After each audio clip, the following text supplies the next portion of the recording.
முன்னாடி 2022ஆம் ஆண்டு இந்த மாதிரி ரத்த சிவப்பு நிறத்துல நிலா வந்து, அதாவது சந்திர கிரகணம் வந்து நிகழ்ந்தது. அப்ப வானத்துல சிவப்பு நிறத்துல சந்திரனுடைய தனித்துவமான காட்சி வந்து காணப்பட்டது. அதே மாதிரிதான் மார்ச் 14 நடக்கக்கூடிய இந்த சந்திர கிரகணமும் வந்துட்டு இருக்கும். இந்த சந்திர கிரகணம் சர்வதேச நேரப்படி மார்ச் 13ஆம் தேதி நள்ளிரவு 3:57 வந்து ஏற்படுது. அதுவே இந்திய நேரப்படி மார்ச் 14ஆம் தேதி காலை 9:27 வந்து தொடங்கி பிற்பகல், அதாவது மதியம் 3:30 வரைக்கும் இந்த சந்திர கிரகணம் வந்துட்டு இருக்கு.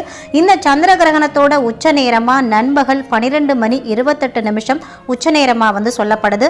இந்த சந்திர கிரகணம் இந்திய நேரப்படி பகல் நேரத்துல நடக்கிறதுனால இந்தியாவில் இந்த கிரகணத்தை வந்து பார்க்க முடியாது. அதனால இந்தியாவுக்கு சூத காலமும், அதாவது தோஷமும் வந்து கிடையாது. ஆனா இந்த கிரகணம் வந்து பாத்தீங்கன்னா வட அமெரிக்காவோட அனைத்து நாடுகளிலும் தென் அமெரிக்காவோட மேற்கு பகுதியில நன்றாக தெரியும் அப்படின்னு சொல்லப்படுது.